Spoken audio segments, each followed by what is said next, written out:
So I saw this headline and it almost made me laugh because we aren't really ever afraid of doing draft day trades. How we work is that we just want to make the smartest pick possible. And we don't see really any value in trading up or trading down at certain spots if it's not going to benefit us greatly.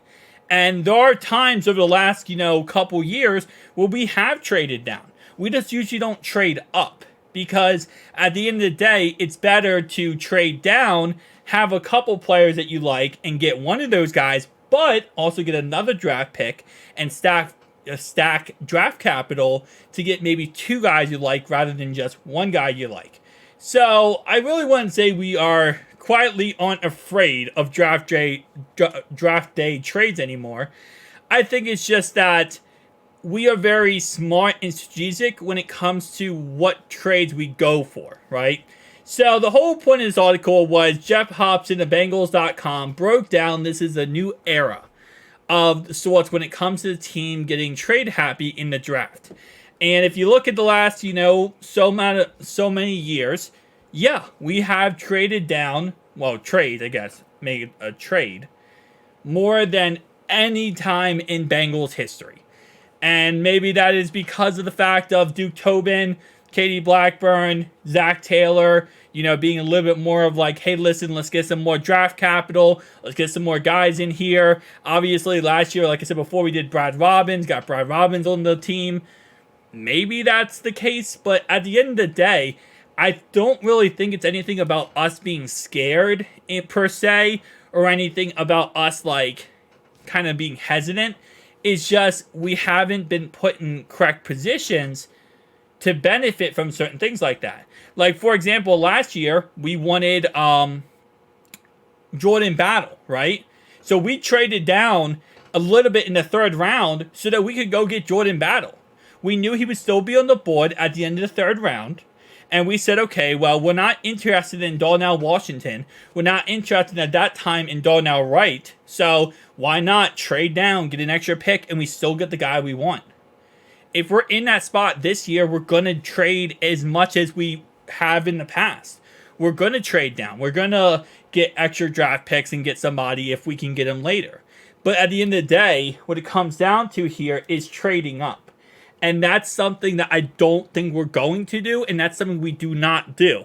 And we haven't done that at all, really, in the last couple of years. So, I think we did it like once or twice, but that's something that, again, it's not going to happen. Trading down or making a trade in general, that's one thing, because you can trade down all day if you really wanted to. You could be in the third round, trade down to the middle of the third round, trade down to end of the third round. As long as somebody wants a player and they're trade up, capitalize off of it. If you have a list of guys that you want and you're like, none of these guys right now on the board, or if I take them right now, it'd be, kind of like I'd be kind of picking them way too early, then why not trade down and get some extra draft capital? You get an extra player or two. Again, I don't think we've ever been scared of it.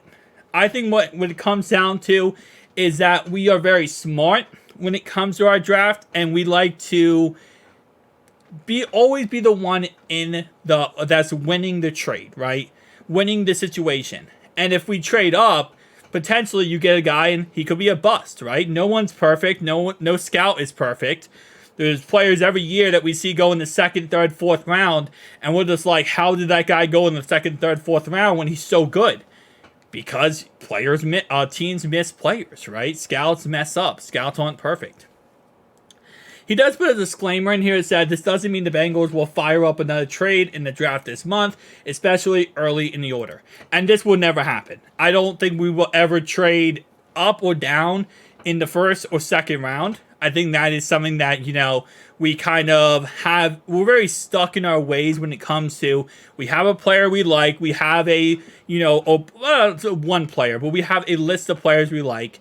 And if they are available, we're going best player available. We're not going to trade down and potentially lose the best player available, because first two rounds, that's your highest draft capital. That's where you get yourself truly real starters. And then day two picks, which is 3, 4, that's when you get yourself, kind of quality backups, potential starters.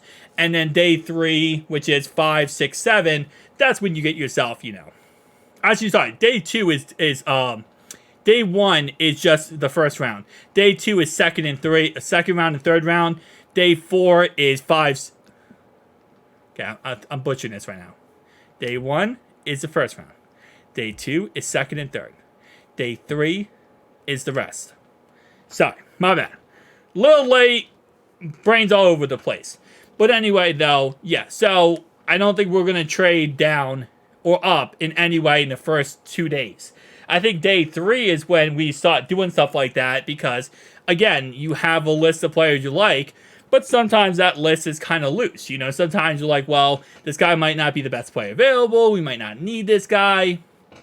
We can always use an extra draft pick, potentially for this draft or the next draft, whatever the case.